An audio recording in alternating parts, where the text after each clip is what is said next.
coming from this direction. So that the temperature is still going to go up. Pressure. Pressure goes down because that cold front is closer. So the cold front's moving in, pressure is dropping. Wind direction. Still basically maybe southwest, south. It'd be from that general direction.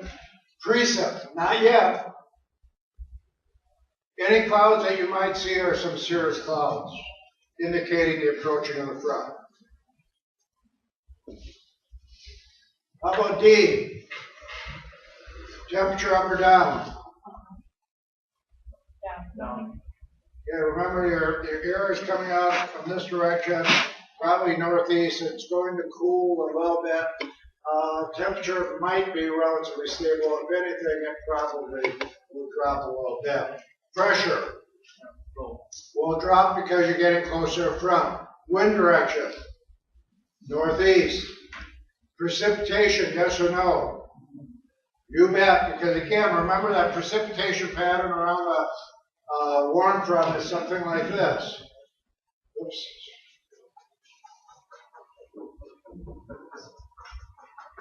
So there's your precip up in that area. Cloud type? Cloud type? Stratus or nimbostratus, indicating it's raining. Yes, Reese? So the closer you are to the front, the lower pressure you have? Yes, because again, if we looked at here, if we look at how these isobars converge at the front, closer you are, that's your lowest pressure of the vegetation. So closer you are to the isobar, or closer you are to the front? A higher pressure or Lower. This one. Decided line whatever. Wherever notes go. how do you determine I'm just doing this because he does too much art for me to do on the computer. Makes sense. Okay, question was, how do we know if it's going to rain? Again, check it there's every so warm often to air make sure I masses can see being it. pushed up and over the cooler, and That's really cool. That's a it good will, in all likelihood, begin to precipitate because it's cooling off slowly, and much like this weekend, that's what we had with a rising air mass up and over cooler air, and you end up with this big bank of gray skies in precip. If it's going to rain, it's going to rain here, it's going to rain there. Again, the key is knowing the temperature to do, and we don't have that. when the warm mass cools down, it means.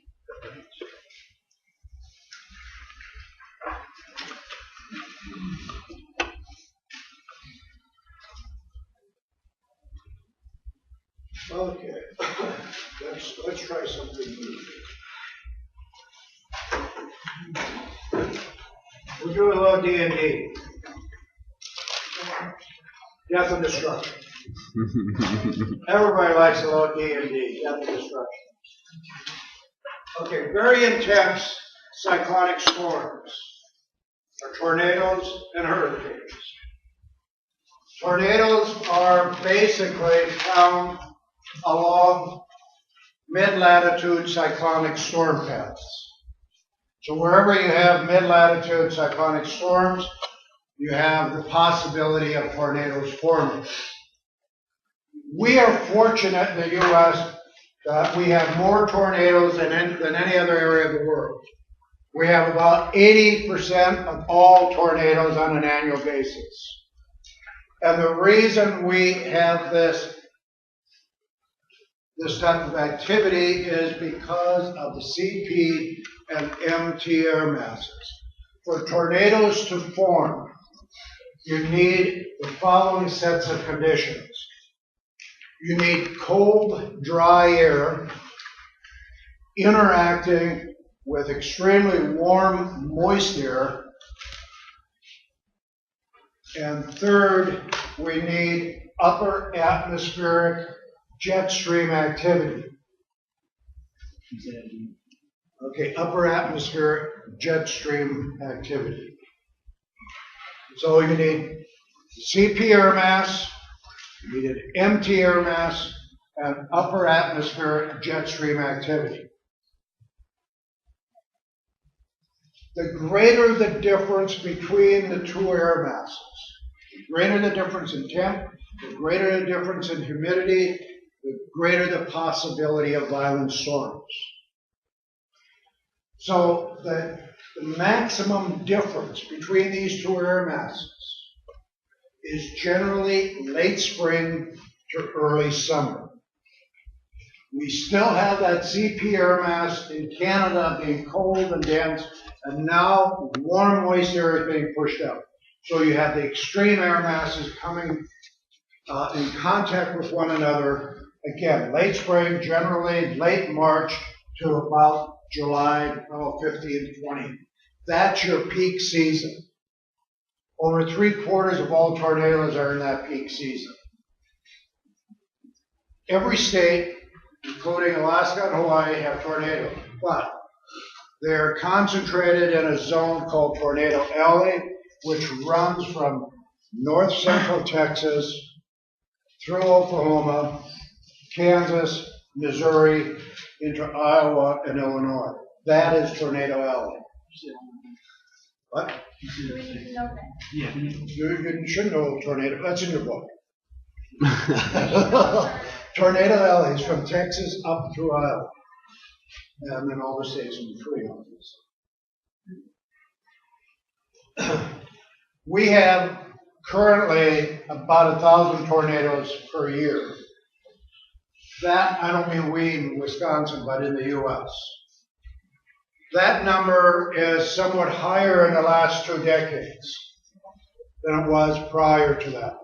And the reason we're recording more tornadoes now than in the past is because of population density. People are living in areas where they can witness tornadoes. We have technology that will show us tornado formations in areas that are uninhabited. So we have better information. Roughly 1,000 tornadoes per year, but that number varies. It goes from as low now to 600 and as high as 1,500, but it averages out about 1,000. Tornadoes are the smallest cyclonic storm we have.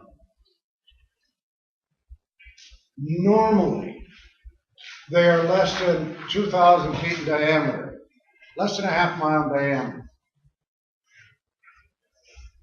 They normally stay on the ground for a few minutes at a time.